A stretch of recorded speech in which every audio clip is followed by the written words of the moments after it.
Hello. I'm going to respond to a comment that occurred on my YouTube channel, and it was talking about the something about like intelligent life in the universe.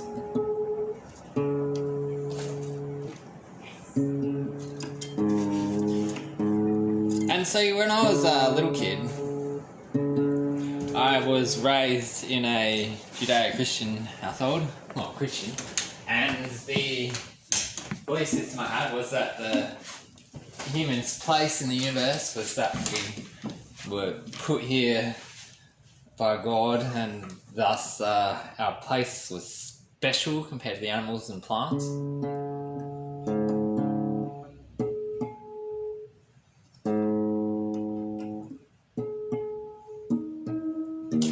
And then I went and learned science.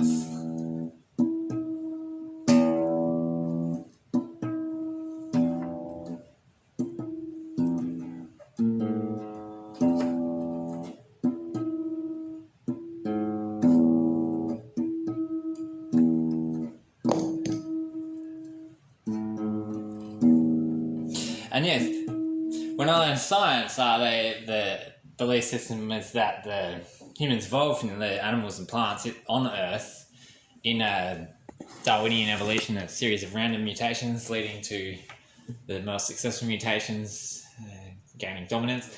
But when I was learning about that stuff, I was at uni 20 years ago, there was talk of like a missing link in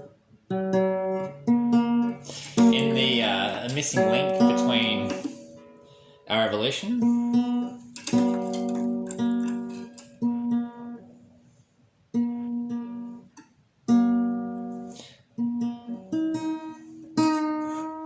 and it led me to question what actually separates humans from animals. And we are the only creatures that have the control of fire. Other animals use tools, other animals build homes, but we're the only ones who can use fire. And I believe that when we began to learn fire is when we began to accelerate our changes in our evolution, our brain development and so on. That would have been like, what, 2 million years ago or something? And then say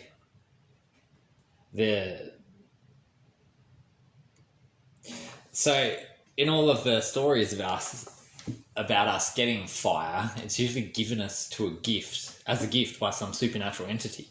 Like somewhere in our development, somebody probably gave us fire, and those people who gave us fire probably came from the heavens, which is of course a word for the sky. And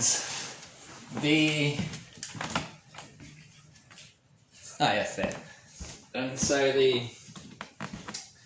I've entertained this notion that the ancient astronaut theory, as it was originally called, but now it's known more commonly by the ancient aliens idea.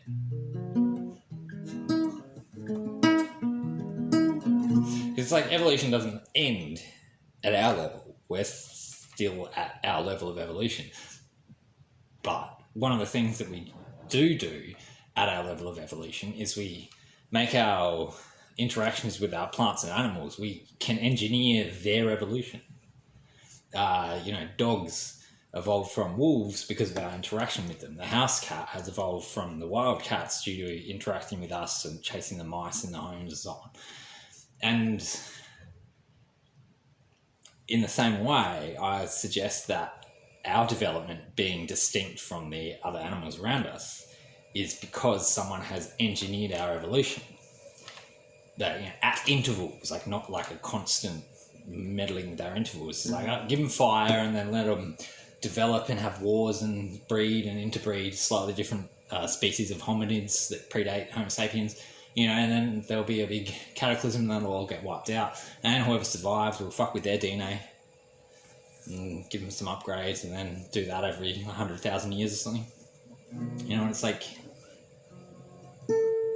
I've come to believe that we've been genetically engineered as a species by other entities from extraterrestrial, like from outside of Earth.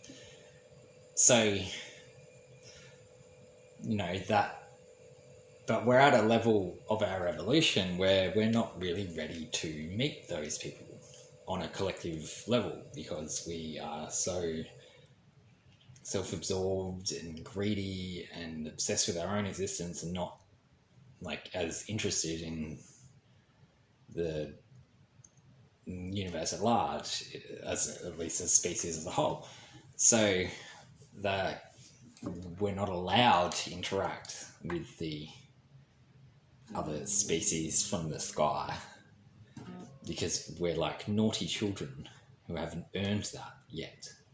So it's as we develop a more highly evolved, or a wiser and kinder society where we treat our collective self of our species better, then we might be allowed to have interactions with these entities.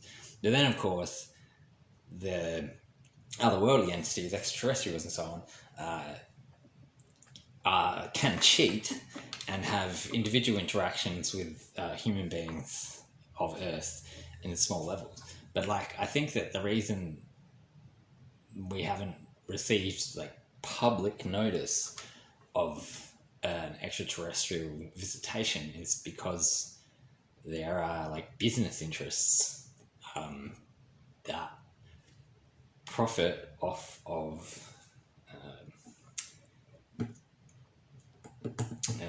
technologies, oil-based technologies, combustion engines and so on, which, if we reveal that we've actually already contacted extraterrestrials, there are indeed technologies that we have that are suppressed that would make the entire energy industry completely defunct overnight. Devices that can power homes that run for a lifetime, and they're just a little box, and you don't have to pay the electricity company anymore. Well, that makes electricity companies pointless. And then the same would occur with aviation, and the automotive industries would just be would have to be drastically transformed, and all of our internal combustion fun time surprises would be pointless. And that used to really piss me off at uni. That's what led me to go down conspiracy theory paths and lead to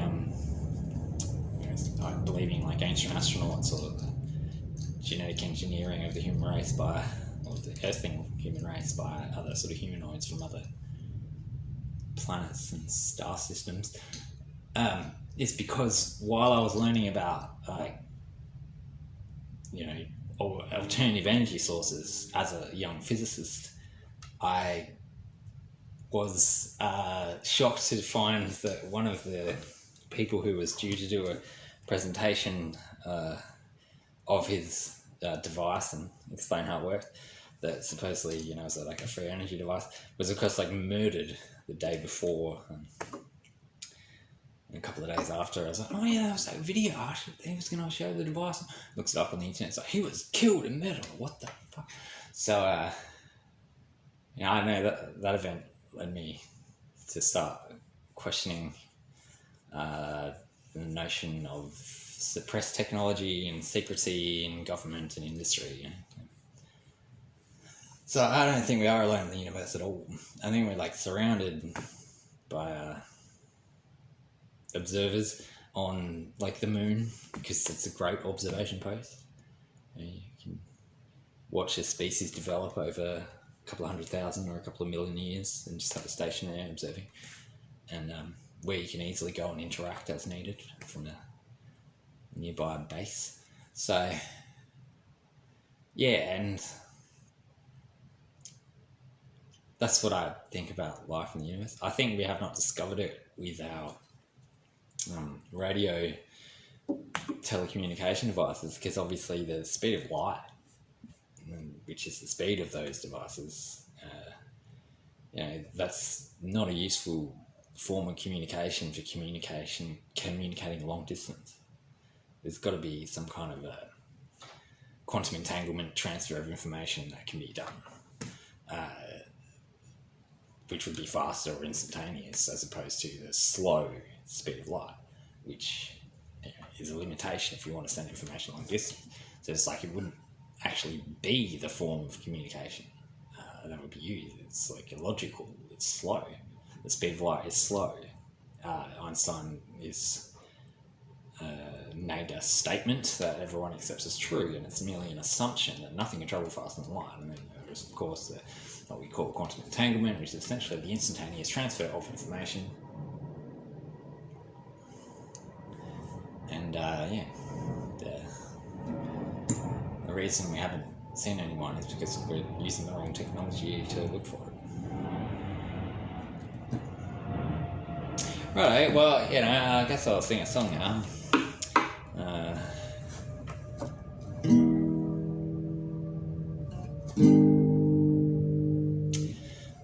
This is,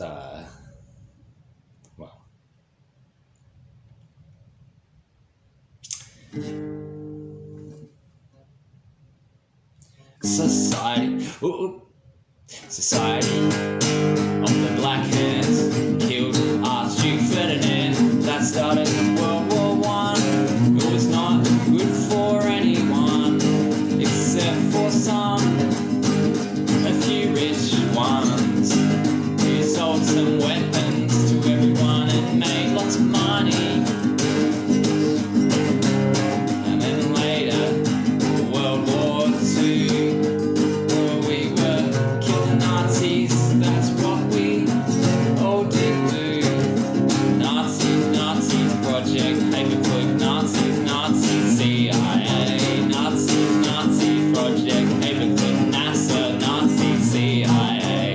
Nazis, they're being everywhere. Nazis, fashion state. Nazis, Project Paperclip. Nazis, CIA. Suppressed technology is interesting. That's my video for today. And the cat one, that too. Okay, bye.